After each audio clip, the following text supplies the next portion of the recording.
원래 고린도전서를 계속 하려고 그랬어요. 그런데 우리 여러 성도님들께서 에, 성지순례 이스라엘 다녀온 내용들을 많이 듣고 싶다고 하셔가지고 주님께서 이 내용을 하라고 하시나 보다. 처음에는 고린도전서가 끝나고 하려고 그랬는데 많은 성도님들이 원하시고, 그래서 주님께서 이렇게 이끌어 가시는 것 같다라는 생각이 들어서 성지순례 다녀온 내용들을 이제 시리즈로 좀 준비를 할까 합니다. 다녀온 모든 곳을 이야기 나눌 수는 없고요. 성지 테마학습 공부하는 시간이 아니기 때문에 모든 곳을 다 나눌 수는 없고, 몇 군데만 이렇게 발췌를 해서 그 가운데서 성지순례 기간 동안에 주님께서 제게 눈을 열어 보여주신 것, 또 제게 또 말씀해 주신 것, 그런 부분들 위주로 해서 몇 군데만 좀 살펴보도록 하겠습니다. 그래서 이번에 2023년 성경과 함께 떠나는 이스라엘 성지 테마 학습. 그래서 이스라엘은 이제 성경의 땅이죠. 그래서 순례는 이런 마음으로 갔어요. 여행은 우리가 어디 여행을 가면 눈으로 보잖아요. 하지만 이 성지 순례는 참 마음으로 보는 것 같아요. 그 여행은 밖에를 보지만, 밖에 겉에 있는 것들을 보지만, 순례는 그 안에 있는 내면을 보는 것 같습니다. 그래서 어떤 분이 이런 글귀를 써놨는데 참 아멘이 되더라고요. 그래서 우리 핸드북 책자에도 이 문구가 있었습니다. 우리가 봤을 때는 그냥 기둥 하나예요. 그 돌덩이, 바위덩이 하나인데 겉으로 봤을 때는 아무것도 아니죠. 그냥 바위덩이 하나인가 보다. 한데 그 이면에는 참 많은 의미가 담겨 있는 것들을 다녀와서 깨닫게 되면서 참 이 말이 참 맞구나, 이런 생각을 했습니다. 단순히 이스라엘 성경에 기록되어 있는 또 약속의 땅인 성경의 땅인 그 이스라엘을 그냥 구경하고 왔다, 이런 차원은 아닌 것 같습니다. 다녀와서 보니까 참 우리 모든 성도님들께서 함께 이렇게 다녀왔으면 참 좋겠다, 이런 생각이 많이 들었습니다. 성도님들 기도하시고, 비용이 좀 들어갑니다. 그런데 이 비용이 전혀 아깝지 않습니다. 그러면 이스라엘이 이거 혹시 성도님들 얼굴 아시는 분 계신가요? 동북계에서는 저 혼자 갔고요. 광주 전남에서도 좀 가시고, 경기도, 대구, 경남, 경북, 충청도, 많은 곳에, 강원도까지 많은 성도님들이 함께 했습니다. 총 39분 함께 다녀왔습니다. 이스라엘 땅이 어디에 위치하는가? 에스겔서 38장에 보면 세상 중앙에 거주한다라고 기록이 되어 있어요. 그래서 지구본을 이렇게 쫙 이렇게 펼쳤을 때 빨간 점으로 되어 있는 거 있죠. 빨간색. 거기가 이스라엘이에요. 그래서 세상 중앙, 세 개의 대륙이 대륙 사이에 위치한 그곳이 바로 이스라엘이 있는 곳입니다. 보면 왼쪽보다도요, 오른쪽 동서거리, 이스라엘 땅 넓이를 보시면 동서가 130에서 160km, 그리고 남북이 한 400km 정도 됩니다. 그렇게 크지 않죠.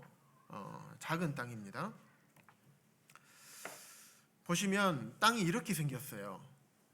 보면 한 가운데에 쭉 골짜기 같이 되어 있고, 바다 같은 것도 있고, 저수지 같은 것도 있죠. 그리고 그 옆으로 산지가 있어요. 그리고 왼쪽에 보시면, 왼쪽에 있는 바다가 지중해 바다예요. 그래서 지중해 바다 옆쪽으로 해안 쪽에, 바다 옆에는 어떻죠? 바로 이게 산이 있는 건 아니죠. 해안 쪽에 평야가 있고, 그 위에는 구릉지대가 좀 있습니다. 그래서 이스라엘 땅이 이렇게 생겼어요.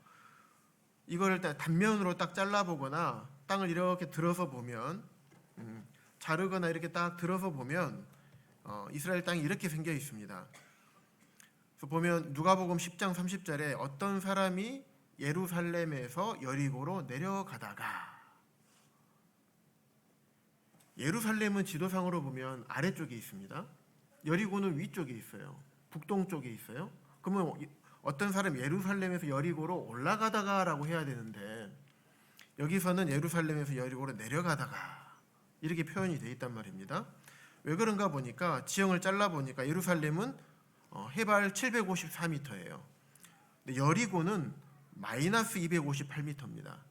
그래서 높은 곳에서 낮은 곳으로 내려갔기 때문에 성경의 기록이 맞더라고요. 그리고 가장 낮은 곳 남쪽에 아래 그림에 보시면 사해 있죠. 사해는 마이너스 430m입니다. 그래서 저기 수평선 거기서부터 마이너스 430m 아래쪽에 있는 거죠. 그래서 이스라엘 땅은 이렇게 생겨 있다. 이 정도만 보시면 좋겠습니다. 그리고 지역을 구분하면 왼쪽에 있는 지중해 바다, 지중해 바다 옆에 있는 아까 말씀드렸듯이 평야들이 있습니다. 그래서 서부 해안 평야와 그리고 가운데 동그랗게 이렇게 타원형으로 되어 있죠. 거기가 이제 서부 산악지대, 중앙 산악지대. 그래서 서쪽에 있다 그래서 서부 산악지대, 이스라엘 땅의 가운데에 있다 그래서 중앙 산악지대라고 불리웁니다. 여기서는 저 아래쪽에 있는 네게부 사막 지역에서부터 유대 땅, 유대 광야, 베냐민 지역, 사마리아, 갈릴리까지 이렇게 아까 그 입체적인 지도 봤을 때 울퉁불퉁한 곳, 그곳이 이곳입니다. 이곳에는 이스라엘 가보니까 60번 도로가 이 산악지대 사이사이로 이제 흘러가더라고요. 그리고 중앙 대협곡이 있습니다. 보면 맨 위에 있는 조그맣게 동그랗게 돼 있는 게 갈릴리 호수입니다. 그리고 쭉 일직선으로 갈릴리 호수를 중심으로 위아래로 쭉 일직선이 되어 있는 게 요단강입니다. 그리고 밑에 길쭉하게 되어 있는 곳이 사해 바다예요. 그리고 중앙 대협곡이라고 합니다. 그리고 그 오른쪽에 이제 동부 산악지대 이제 이렇게 표현을 합니다. 그래서 누가복음 12장에 보면 구름이 서쪽에서 이는 것을 보면 곧 소나기가 오겠구나. 남풍이 부는 것을 보면 말하기를 엄청 덥겠구나. 근데 이스라엘에 직접 가서 보니까 진짜 그래요. 이 기상이 갑작스럽게 변해요. 그래서 지중해에서 날이 맑다가도 이번에 제가 간 게 우기였는데 날이 맑아 햇빛이 쨍쨍 찌는데도 우산을 다 챙기라고 합니다. 왜 그러냐면 구름이 서쪽에서 이렇게 조그맣게 일어나거든요. 이게 순식간에 이런 먹구름이 돼가지고 막 비가 쏟아집니다. 그래서 보면 지중해에서부터 습기가 많은 이제 구름들이 갑자기 조금씩 몰려와요. 예루살렘이 고도가 높다 그랬잖아요. 그래서 지중해로부터 구름이 쭉 올라오다가 고도가 높은 산을 만나면 비를 다 쏟아냅니다. 무거워서 구름이 못 가져가요. 수증기를 다 못 가져가서 다 쏟아내고 그 다음에 그 높은 지역을 넘어가면서 여리고로 내려가듯이 넘어가면서 이제 따뜻한 이미 이제 물을 다 수증기를 빼버렸기 때문에 따뜻하고 또 건조한 이런 기후가 발생이 됩니다. 그래서 이쪽으로 물 다 뿌리고 넘어간 쪽은 그래서 다 광야로 구성이 되어 있습니다. 그래서 이스라엘 지도를 보시면서 잠깐 이번에 성지순례 갔던 일정들을 간략하게 설명을 해드리도록 하겠습니다. 텔아비브에서 내려서 이제 숙소를 갔습니다. 숙소를 네타냐 지방에 있는 호텔에 가서 그다음 첫 번째로 가이사랴를 갔습니다. 오늘 나누게 될 곳이 가이사랴거든요. 오늘 예상하기로는 가이사랴하고 저 갈멜산, 엘리야가 450명의 바알 선지자와 싸웠던 갈멜산, 아마 이 두 군데 정도 나누면 오늘 끝날 것 같습니다. 그 다음에 이제 갈멜산을 갔어요. 그 다음에 이제 무깃도와 지난번에 나봇의 포도원 사건 다루었던 그 이스라엘 평야 있거든요. 아주 비옥한 곳입니다. 그쪽 근처를 이제 갔고요. 그 다음에 나사렛을 갔습니다. 나사렛 갔다가 갈릴리 바다 오른쪽, 갈릴리 바다 오른쪽 아래쪽에 있는 곳에서 호텔에서 자고, 그 다음에 저 위에 있는 단, 지난 제가 말씀 전해드릴 때 단 지파가 저쪽으로 위로 옮겨갔다 그랬잖아요. 단이랑 그 옆에 이제 있는 가이사랴하고 다른 가이사랴 빌립보 지방 그쪽에를 갔다가 이제 가버나움 쪽, 갈릴리 주변 예수님께서 사역을 가장 많이 하셨던 가버나움 쪽 그쪽 주변에 들렸다가 여리고로 내려왔습니다. 여리고에서 베델로 가서 위로 실로와 세겜, 그리심산과 에발산 가운데 있는 세겜 지역까지 가려고 했는데 그 당시 정치적인 상황이 좋지 않아 가지고 갑작스럽게 일정을 변경해서 사마리아 쪽으로 갔습니다. 다시 이제 여리고로 내려와서 여리고에서 트레킹, 유대 광야 트레킹을 한 다음에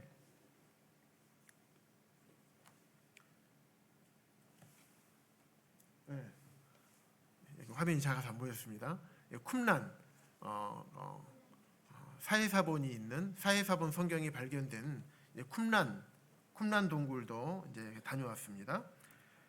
그리고 나서 이제 사해바다에 펑 한번 빠져서 한번 물에 들어가봤습니다. 정말 물에 안 빠집니다. 사해에서 죽은 사람이 한번 빠져서 죽은 사람이 한 명도 없대요. 그래서 한번 빠져볼까 하고 들어갔는데 반드시 서도 눈앞에 발밑이 안 보이거든요. 반드시 서도 이 밑으로 안 내려가요. 막 빠져보려고 동영상을 막 찍으면서 빠져보려고 했는데 절대 안 들어가더라고요. 그 다음에 엔게디 광야, 다윗과 사울이 있었던 곳 아시죠? 다윗이 피신했던. 그다음에 그 밑에 있는 마사다를 가려고 했는데 못 가게 됐습니다. 거기 공사 중이어가지고 못 갔습니다. 그래서 이스라엘은 보니까 하나님께서 열어주셔야 볼 수 있어요. 정치적인 상황 때문에 못 가기도 하고 이렇게 공사 중이면 이제 못 갑니다. 헤브론도 가려고 했는데 헤브론도 못 가게 되고요. 못 간 곳이 좀 많았습니다. 그 다음에 이제 브엘세바를 거쳐서 그 다음에 라기스 라기스 지방 갔다가 그 다음에 예루살렘으로 돌아와서 다시 텔아비브 공항으로 가서 이렇게 한국으로 이제 오게 되었습니다. 그래서 오늘 나누게 될 곳은 그리고 이스라엘을 위치를 할 때 단에서 브엘세바까지 말하죠. 그래서 단은 물이 굉장히 풍부한 곳이에요. 다음에 나누겠습니다만은 단은 굉장히 물이 풍부한 곳. 브엘세바는 연평균 강수량이 약 한 200mm 정도. 그래서 200mm가 농사를 지을 수 있는 한계점이더라고요. 그래서 이스라엘을 사람이 살 수 있는 곳을 단에서 그래서 브엘세바까지 이렇게 해서 이스라엘을 표현을 합니다. 그래서 오늘은 가이사랴 먼저 나누도록 하겠습니다. 가이사랴라는 지명의 기원을 잠깐 말씀을 드리면 이제 로마 시대 이야기를 잠깐 역사 이야기를 해야 됩니다. 우리 성도님들 모르는 사람들 이름 막 들으면 내가 저 사람 이름을 어떻게 알아 하고 힘들어하실 텐데 힘들어하실 생각 필요 없고요. 이름이 왜 이렇게 됐는지만 이해하시면 됩니다. 잠깐 간략하게 설명드릴게요. 로마 시대 때 종신 독재관에 올랐던 율리우스 케이사라는 사람이 있었어요. 근데 그분이 블루투스라는 사람과 그 무리들에 의해서 이렇게 딱 암살을 당했어요. 항상 정권이 있으면 정권을 엎으려고 하는 자들이 있잖아요. 그래서 암살을 당한 다음에 그 다음에 이제 두 장군이 있었는데 옥타비아누스 장군이라는 사람하고 마르쿠스 안토니우스라는 장군이 있었어요. 그런데 이 마르쿠스 안토니우스 장군은 혼자 해보려고 하니까 안 될 것 같아요. 그래서 아주 큰 경제권을 쥐고 있던 클레오파트라 아시죠? 클레오파트라랑 딱 손을 잡습니다. 그런데 우리가 성경에 잘 알고 있는 헤롯 대왕 아시죠? 헤롯이 같이 거기에 손을 잡아요. 그래서 가이사 옥타비아누스하고 이렇게 싸워요. 같이 싸웁니다. 그런데 BC 31년에 세계사의 큰 흐름을 바꾸었던 악티움 해전이라고 있어요. 악티움 해전에서 이 둘이 붙었습니다. 그런데 가이사 옥타비아누스 장군 혼자 싸웠는데 이 사람이 결국에는 그 전쟁에서 승리하게 되면서 로마의 최초의 황제가 되었어요. 이해가 되시죠? 그러니까 이제 헤롯 입장에서는 어떻습니까? 이제 나 죽었구나.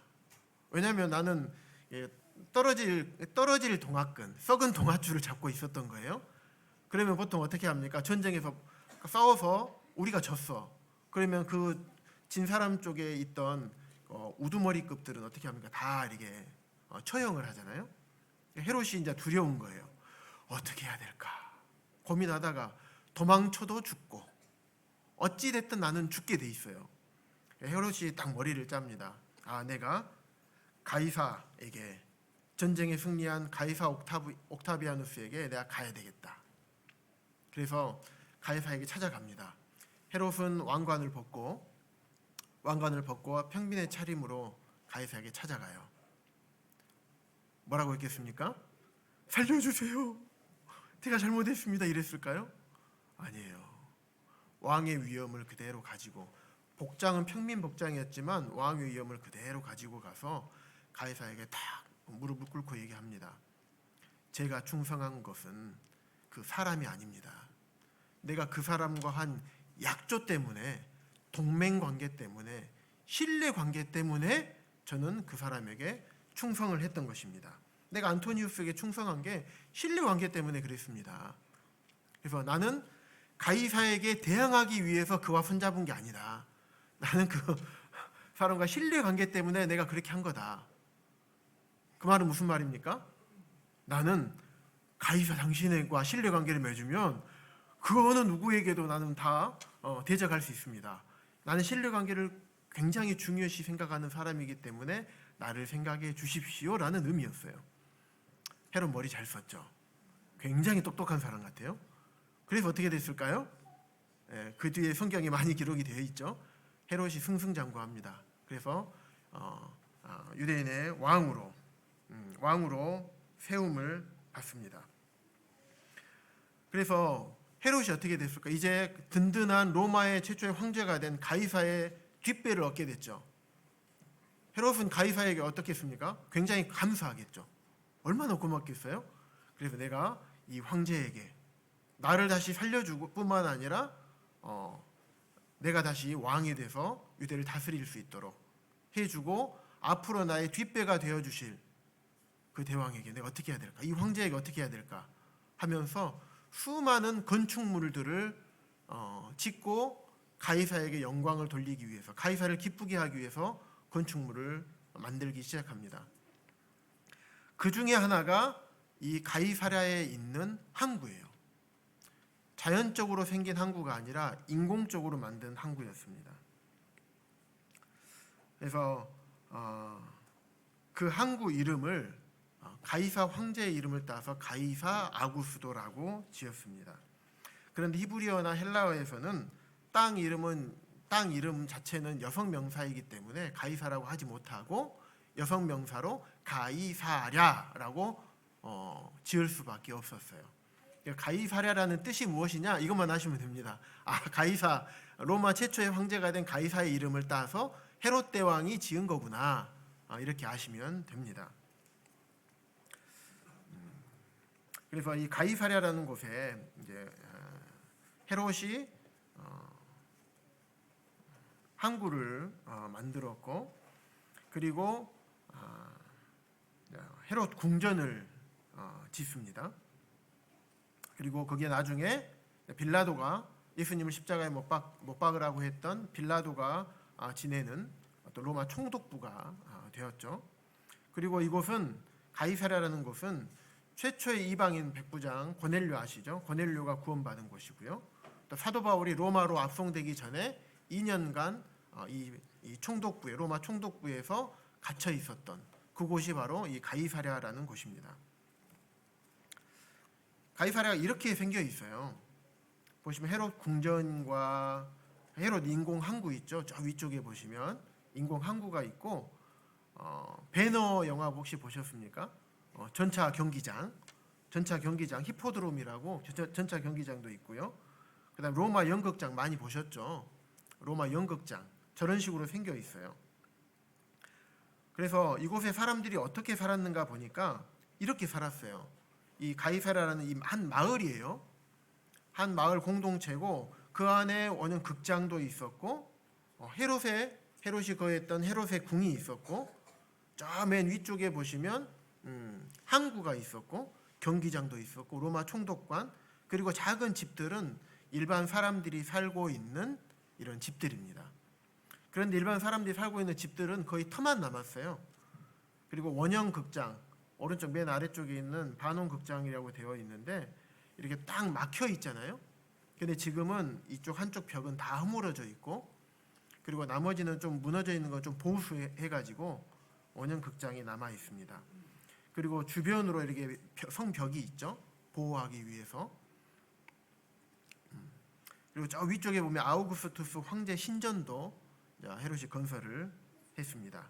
그래서 1세기 당시에 가이사라의 모습이 이렇게 생겨 있습니다.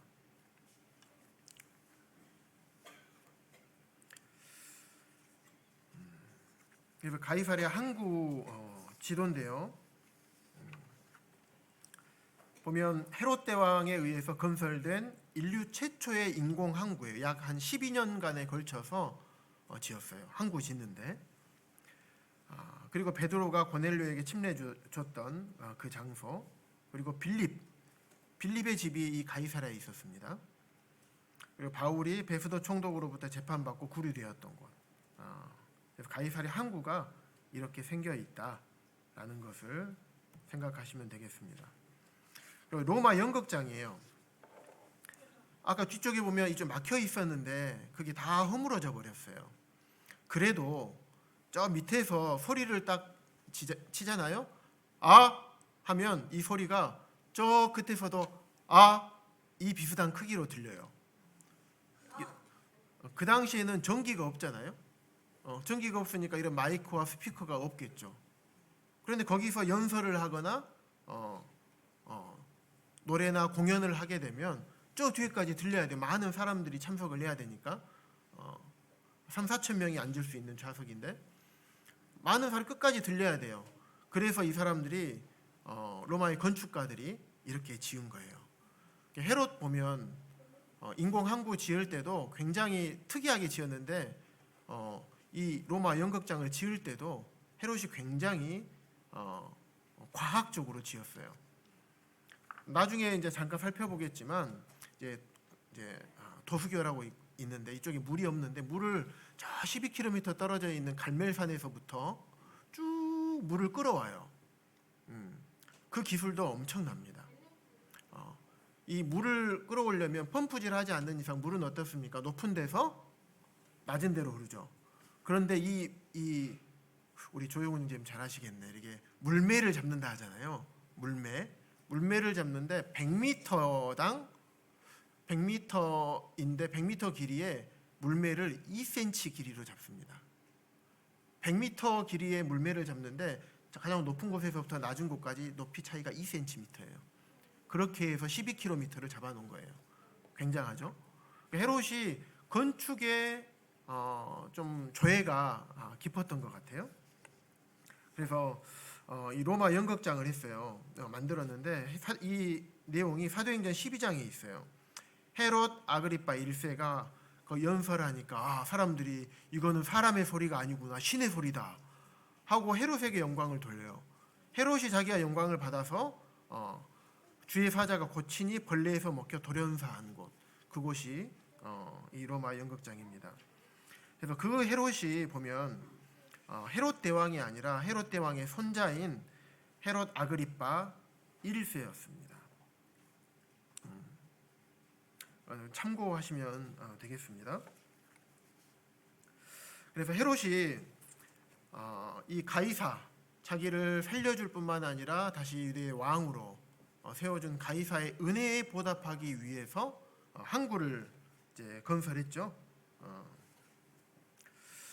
그런데 이 항구를 이 가이사랴에 건설한 또 목적이 헤롯의 다른 목적이 있었어요. 뭐냐면 이 가이사랴라는 지방은 그 당시에 이탈리아에 있는 로마로 가려면 어떻게 해야 됩니까? 저 뒤로 해서 소아시아 지방 지나서 사도 바울이 2차 전도 여행 때 갔던 그 길을 따라서 쭉 넘어가야지만 그 가서 여러 번 배를 타야지만 갈 수 있는 곳이 로마였습니다. 그런데 이 가이사라라는 지방 이곳은 로마로 가는 최단 거리에 있는 곳이었어요. 그래서 로마에 누가 있습니까? 가이사가 있잖아요. 그래서 그와 가장 빠르게 가장 왕래하고 싶었고, 그리고 로마에 있는 많은 물자들과 왔다 갔다 공유하고 싶은 그런 마음이 있었어요. 그래서 가이사에게 더 잘 보이고 싶은 그런 마음도 있었을 뿐만 아니라 많은 왕래를 하게 되면 많은 경제 활동이 이루어지게, 무역의 활동이 이루어지겠죠. 그러다 보면 경제적인 부까지 헤롯에게 돌아오는 거예요. 그런 목적이 다 있었던 것입니다. 그만큼 헤롯은 이 철저하게 이거 잘했었던 것 같아요. 아시아에서 이스라엘까지 오는 항공편 중에서 한국에서 이스라엘 가는 항공편이 가장 많다고 합니다. 지금 아마 일주일에 3번 아마 갈 텐데 한국이 유일해요. 아시아에서 가장 많이 오는 곳. 그만큼 이스라엘과 한국이 가깝다는 증거잖아요. 그런 것처럼 로마 가이사하고 헤롯하고는 그만큼 가까웠어요. 헤롯은 또 그렇게 가까워지고 싶었고요.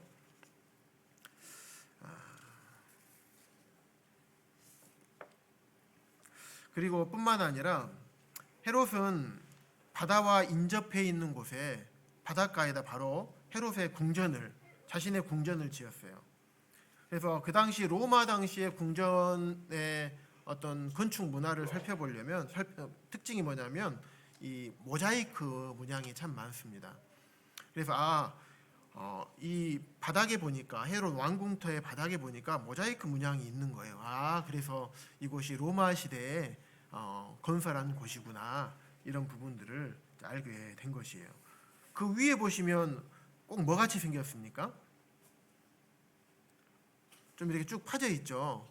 우리 형제님들보다 자매님들이 좋아하시는 곳일 것 같은데 어떻습니까? 조금 목욕탕 비슷하게 생기지 않았습니까? 네, 수영장입니다. 그 당시에 헤롯이 헤롯 궁전을 지으면서 여기에다가 이제 수영장을 지었어요.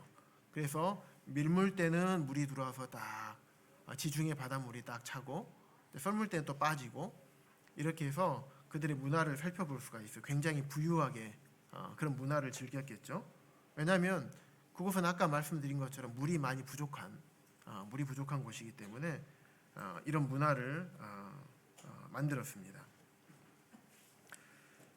그리고 이제 이 헤롯 궁전이 나중에 헤롯이 죽고 난 뒤에는 무엇으로 사용됐냐면 빌라도 총독의 총독부로 사용이 되었어요.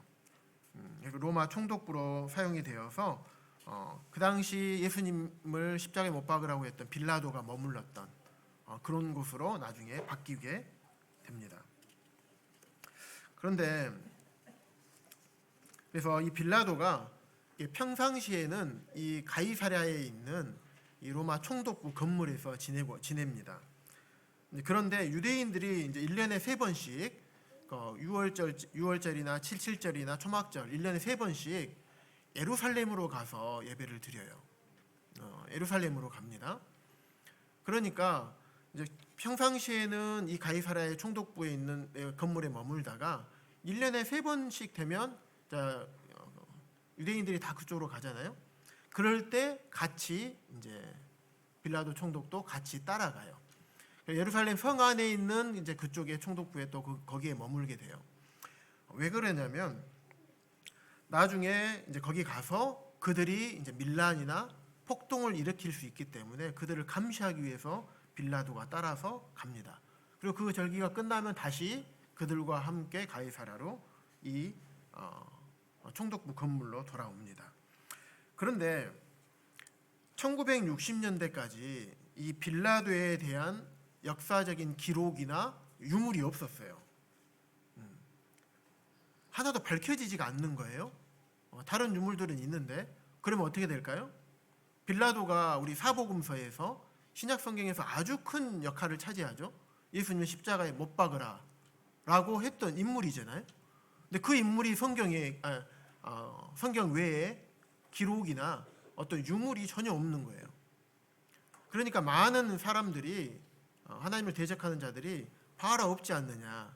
그러니까 빌라도도 거짓이고 빌라도가 거짓이면 사복음서에 나와 있는 예수님께서 십자가에 못 박히신 그 사건조차도 우리가 거짓으로 볼 수밖에 없지 않느냐.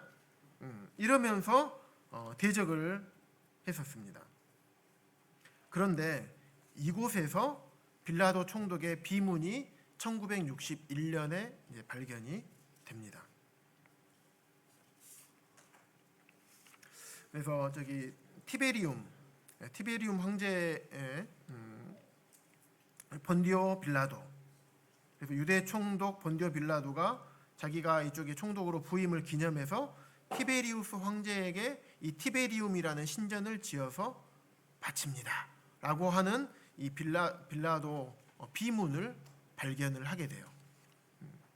그리고 또 빌라도의 인장, 이 반지, 그래서 헤로디움에서 발견된 구리로 만들어진 반지에 빌라도에라는 문구가 기록되는 반지 인장을 발견을 합니다. 도장 찍죠. 이렇게 딱 이게 인장을 찍잖아요. 그래서 빌라도가 실제로 실존했던 인물이구나. 그렇다면 빌라도가 예수님을 못 박으라라고 판정했던 그 빌라도가 맞다면, 있었다면 예수님의 그 사건도 확실하게 있었겠구나라는 것이 이제 역사적으로 증명이 된 것이죠. 생각해 봤을 때 예수님을 누가 십자가에 이제 못 박았는가? 그때 당시 유대 종교자의 지도자들의 요청에 따라서 이방이었던 빌라도가 예수님을 십자가에 못 박으라고 집행을 실제로 빌라도가 했죠. 본인은 하고 싶지 않았지만 그렇게 하지 않고 바라바를 그렇게 했을 때 폭동이 일어날 것을 두려워해서 빌라도 마음은 그게 아니지만 어쩔 수 없이 그렇게 했던 것이죠. 그런데 그 예수님을 누가 못 박았는가? 우리 성도들 잘 아시는 것처럼 예수님은 우리가 못 박았죠. 죄인들이 못을 박았어요. 그분이 누구신가? 오늘 우리 성도님께서 그 예수님을 생각하면서 우리 함께 예배를 드렸습니다. 그분은 하늘의 왕 되시고 만물의 창조주시고 하늘의 하나님 되시고 참신이시죠. 하나님 외에는 다 거짓 신들, 거짓 우상들이죠. 그 하늘의 하나님께서 인간의 몸을 입고 이 땅에 내려오신 분이 예수 그리스도잖아요. 그 예수님을 하나님으로 보지 않고 죄인 중에 한 명으로 그렇게 봤던 거예요. 그래서 죄인들이 그 예수님을 하나님으로 인정하지 않고 메시아로 인정을 하지 않고 십자가에 못 박아 죽인 것입니다.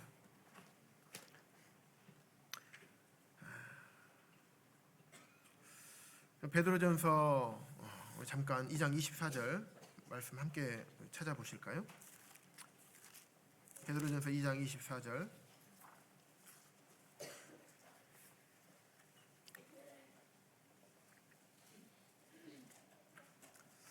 제가 읽어드리겠습니다. 친히 나무에 달려 그 몸으로 우리 죄를 담당하셨으니 이는 우리로 죄에 대하여 죽고 의에 대하여 살게 하려 하심이라. 그가 채찍에 맞음으로 너희는 나음을 얻었나니 너희가 전에는 양과 같이 길을 잃었더니 이제는 너희 영혼의 목자와 감독 되신 이에게 돌아왔느니라. 하나님께서 나무에 달려 그 몸으로 우리 죄를 위해서 죽으신 것입니다.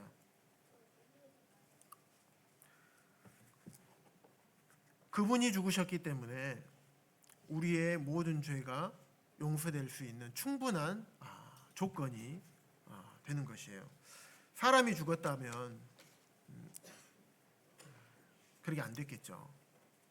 하늘의 하나님, 만물의 창조주, 우리의 참 주인 되시고 우리를 다스리시는 그 왕께서 우리 죄인들을 위해서 죽으신 것입니다. 그렇기 때문에 그분이 죽음에 머물러 있을 수가 없었고, 생명을 주관하시는 창조주께서 어찌 죽음에 머물러 있을 수 있겠습니까? 그렇기 때문에 그분은 죽음에서 부활하심으로 우리의 모든 죄가 사해진 것에 대한 확증을 부활하심으로 온전히 드러내 주셨죠. 그래서 그 성경에 기록된 이 내용이 정말 사실이구나. 그것을 여기에서 발견된 빌라도의 비문과 또 빌라도의 또 인장 반지 이런 것들을 통해서 빌라도가 없지 않느냐 이런 사람들에게 우리가 이야기를 해줄 수가 있을 뿐만 아니라 우리의 믿음도 훨씬 더 굳건해지고 강건해질 수가 있는 것입니다.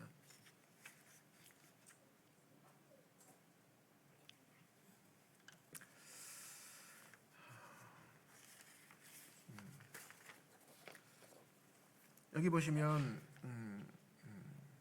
헤롯이 지은 헤롯 궁전이었다가 나중에 헤롯이 죽고 나서 이 건물이 로마의 총독부로 사용이 되었다 그랬죠. 거기에 보면 이런 이제 편말이 조그만하게 하나 붙어 있거든요. 거기에 이제 뭐라고 써져 있는가 보니까 AD 58년 바울이 베스도 총독에게 신문받은 장소다, 이곳이.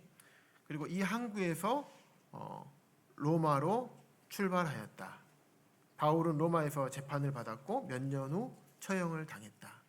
실제 사도 바울도 실존 인물이었고 바로 이곳에서 신문을 받을 뿐만 아니라 로마로 압송된 그 장소가 바로 가이사랴다. 그래서 바울은 죄수의 신분으로 이곳 가이사랴 항구에서 로마로 갑니다. 원래 사도행전 25장 11절에 보시면 내가 가이사에게 상소하노라. 가이사에게 상소하지 않았으면 사도 바울은 그 자리에서 풀려났어요. 왜냐하면 사도 바울은 유대인이었기 때문에 이렇게 재판받을 수 있는, 재판에서 빠져나올 수 있는 그런 권리가 있었습니다. 그런데 사도 바울은 사도행전 23장 11절에 보면 주님께서 바울 곁에 서서 이르시되 담대하라, 내가 예루살렘에서 나의 일을 증언한 것 같이 로마에서도 증언하여 하리라 하시니라. 이 말씀대로 결국에는 사도 바울은 가이사에게 상소하겠다라고 합니다. 그래서 사도 바울이 로마에 가지 않아도 됨에도 불구하고 로마에게까지 가서 복음을 전하게 되는 그런 일이 만들어지게 된 것입니다. 아마도 사도 바울도 그때 하나님의 뜻을 다 알지는 못했을 겁니다. 다 알지를 못했을 겁니다. 그래서 근데 세월이 2000년이나 지금 지났죠. 사도 바울이 갔을 때하고 지금 한 2000년 가량 지났는데 여전히 그 사도 바울의 항구라고 불리우는 이 항구가, 가이사랴의 항구가 남아 있습니다. 어떻게 보면 사도 바울이 고린도후서 11장에 보면 자기가 어떻게 소아시아 지방을 다니면서 얼마나 많은 고난과 위험과 어려움과 채찍질과 위협을 당했는지 기록하고 있잖아요. 그래서 강의 위험도 있었고 강도, 또 자기 동족인 유대인들의 위험, 이방인들, 또 도시 안에서 위험들, 또 광야에서도 위험들, 성경에 다 기록되어 있지 않지만 그런 위험들을 사도 바울이 받았다고 합니다. 만약에 사도 바울이 육지를 통해서 하나님께서 원하시는 그 로마로 갔다고 한다면 사도 바울의 여정이 많이 힘들고 어려웠을 겁니다. 그런데 보면 아까 말씀드렸듯이 이 가이사랴 지방에서 로마로 가는 가장 최단거리가 배를 타고 가는 길이었어요. 그래서 하나님께서 하나님의 큰 이렇게 구속사적 관점으로 이 내용을 살펴보면 사도 바울을 아주 안전하게 로마 군인들이 보호해서 로마로 압송해 가잖아요. 그런 일들이 이곳에서 이루어졌던 것이에요. 평민인 사도 바울이 군대의 보호를 받고 로마로 갈 수 있는 방법, 이게 죄수의 모습으로, 죄인의 모습으로 갈 수밖에 없었던 거예요. 사도 바울은 이거 다 알지 못했겠죠. 하지만 하나님께서는 이 구속사적 관점으로 봤을 때는 하나님의 계획하심에 있었던 것이고, 그래서 로마의 복음이 전해지고 스페인이 땅끝까지 복음이 전해지도록 하나님께서 그렇게 계획하시고 사도 바울을 이끌어 갔던 것이에요. 그러면 세상 사람들이 봤을 때, 이 사도 바울을 보았을 때 어땠을까요? 히브리인 중에 히브리인이었고 사내들인 공예 회원이었고 장래가 보장받던, 총망받던 그런 바울이었잖아요. 그런데 모든 것을 버리고 그가 만난 예수님을 위해서 이제는 죄인의 신분으로 로마에 압송해 가야 됩니다. 압송되기 전에 2년간 이곳에서 머물러요. 사람들이 뭐라고 했을까요? 사도 바울에게 이렇게 했겠죠. 세상 사람들이 우리가 하나님 말씀에 따라서 살아갈 때 우리에게 손가락질한 것처럼 그렇게 했을 것입니다.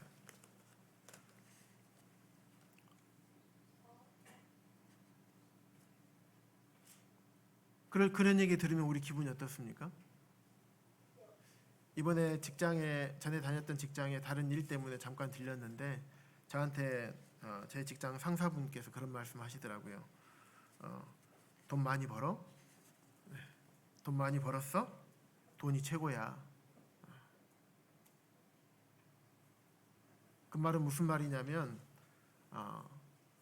여기 직장에서는 그랬지만 그만두고 목회하면 많이 받냐 이거죠. 이게 비꼬는 말이죠.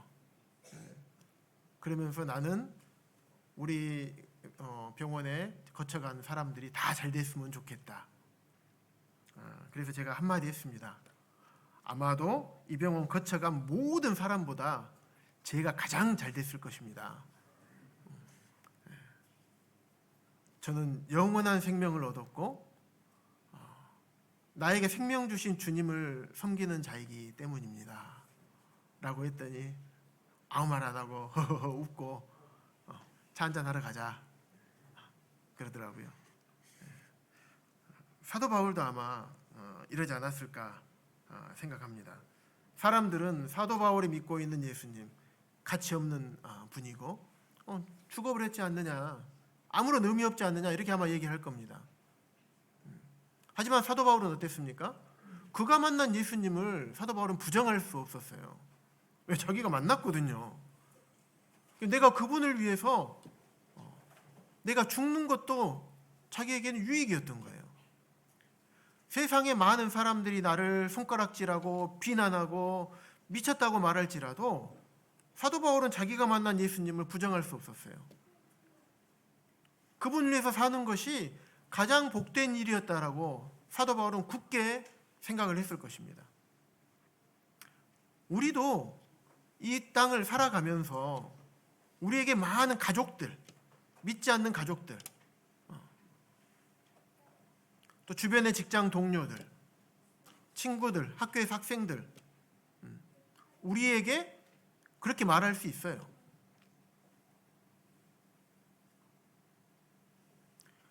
그렇게 사는 것이 진짜 행복이냐? 뭐 그렇게 살아가지고 아둥바둥 살고 맨날 교회 가고 말씀에 순종하는데 술도 안 먹고 담배도 안 피고 계속 쉬고 놀아야 되는, 여행 가고 해외여행 다니고 골프 치러 다니고 물론 그런 게 잘못됐다는 얘기가 아닙니다. 하나님을 섬기지 않고 그런 부분을 말씀드린 겁니다. 믿지 않는 자들이 세상의 낙을 누리고 열심히, 우리 제 직장 상사가 얘기했던 것처럼 열심히 돈 벌고 잘 모아서 주식은 이제 바닥 찍었어. 이제 다시 이제부터는 오를 거야. 그분이 계속 주식을 했었거든요. 그냥 바닥 찍었어. 이제는 오를 거야. 썩어져 버릴 것에 희망을 두고 살아가는 그 사람들이, 예수님을 모르는 자들이 우리에게 하는 말에 대해서 우리 마음이 솔직히 어떻습니까? 때로는 낙심되기도 하고, 그 얘기를 듣다 보면 내가 진짜 제대로 살고 있는 게 맞는가, 이런 생각이 들 수도 있죠. 우리가 연약한 사람이기 때문에. 하지만 우리가 생각해야 될 것은 무엇이냐면, 우리가 잊지 말아야 될 것은 우리는 주님을 만난 사람들이라는 것이에요.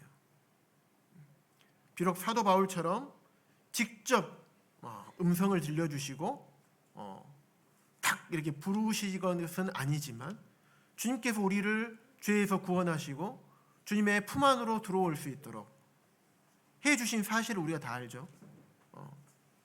그 예수 그리스도를 우리가 만났고, 우리가 살면서 그 예수 그리스도를 경험하고 우리가 살지 않습니까?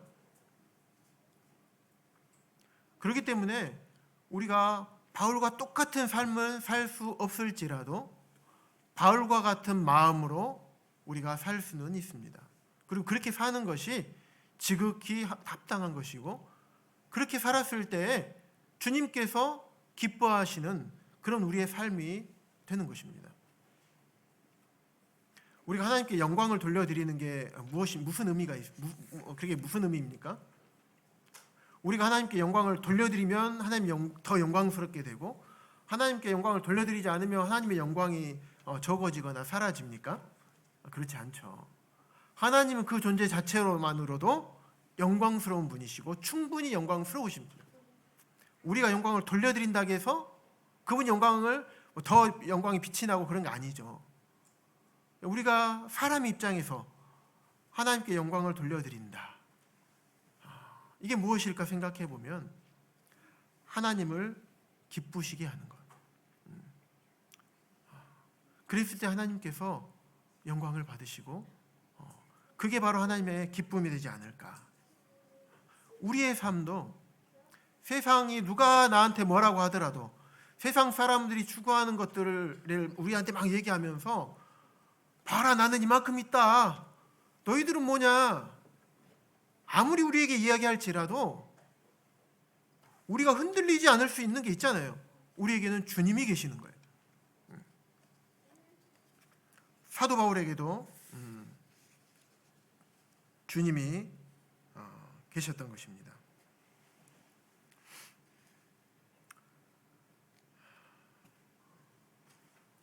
바울은 하나님의 말씀을 믿는 믿음의 삶을 끝까지 지키셨습니다. 그래서 우리의 현재 모습이 어떤 모습인가, 우리의 상황과 우리의 형편을 이걸 바라보지 마시고, 이것은 별로 중요한 게 아니에요. 내 통장의 잔고에 5억, 10억 이렇게 없다고 해도, 통장에 저축하지 못할 만큼 하루하루를 살아가는 게, 한 달 한 달 살아가는 게 버겁다 하더라도 세상 사람들이 누리는 것들, 우리에게 이야기하는 것들 보고 미혹되지 않으시길 바랍니다. 우리에게는 주님이 계시고, 주님은 우리에게 이 땅에서 우리에게 바라시는 것은 이 땅의 삶을 바라보고 살아가라고 얘기하지 않으십니다. 그런다고 이 땅에서 최선을 다해 살지 말라는 이런 내용이 아닙니다. 우리의 최종의 목표는 주님께서 우리에게 예비하신 주님 나라죠. 우리가 그곳을 바라보고 이 땅을 살아가기를 주님께서는 바라십니다. 그랬을 때 주님께서는 우리의 삶을 기뻐하시고, 우리가 그런 마음을 가지고 살아갈 때 주님께서 더욱 굳건한 믿음으로 그 길을 갈 수 있도록, 사도 바울이 로마에 가서 자기가 죽을 것을 알면서도 그 길을 담대하게, 내가 주님 위해서 죽는 것도 나에게는 유익이라고 했던 것처럼 그런 각오로 자신의 삶을 살았던 사도 바울과 같은 그런 마음으로 우리가 이 땅을 살아갈 수가 있습니다. 그래서 우리도 사도 바울이 건넜던 이 지중해 바다, 로마로 가면서 지중해 바다를 건너서 이탈리아에 있는 로마로 가죠. 우리도 우리 삶에 건너야 할 이 지중해 바다가 있어요. 사도 바울도 주님을 바라보고 그 지중해 바다를 건널 수가 있었고, 그의 삶의 마지막까지 주님을 전했고 주님께 충성스러운 삶을 살 수 있었습니다.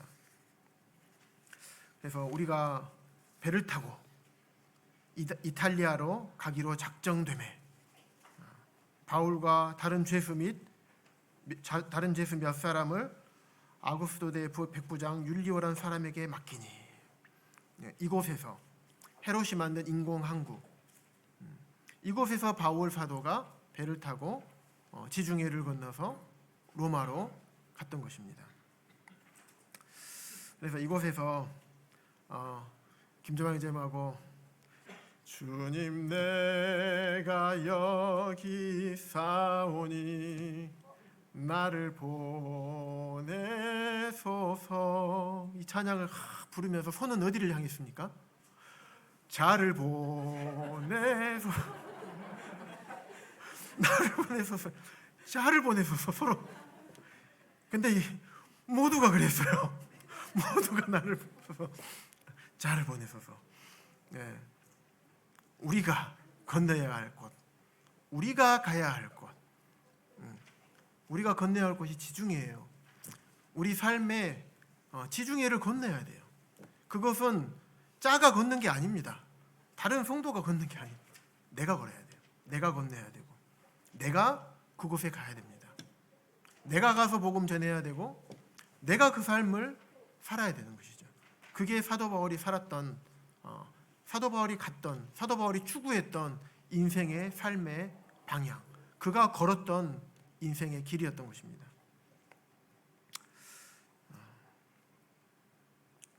그리고 아까 제가 보여드리지 못했던 가이사랴는 도수교입니다. 12km 떨어진 갈멜산으로부터 이곳에 식수를 대기 위해서 100m당 2cm 높이였으면 12km면 얼마나 높이 차이였을까요?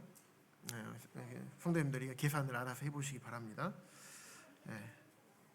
오늘은 여기까지 해야 될 것 같습니다. 그래서 갈멜산은 다음에 갈멜산과 그 다음 지역은 다음 시간에 성도님들과 함께 나누도록 하겠습니다. 그래서 오늘 우리 성도님들 참 빌라도 총독의 비문, 가이사랴가 지명이 어떻게 되었는지 이제 아시겠죠? 가이사 황제, 헤롯을 살려준, 헤롯을 왕으로 세워준 가이사 황제의 이름을 따서 가이사랴라고 지었다. 빌라도의 비문이 발견된 게 의의가 어떤 의의가 있는지, 사도 바울이 어떤 삶을 살았는지,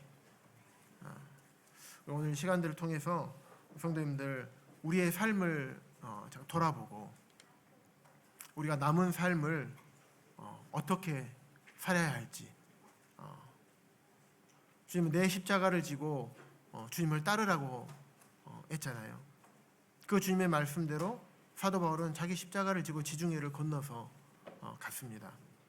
우리 삶에 있어서, 우리가 실제로 사는 삶에 있어서 이론이 아니라 실제로 우리 삶의 모든 부분에 있어서 사도 바울이 갔던, 사도 바울이 결정했던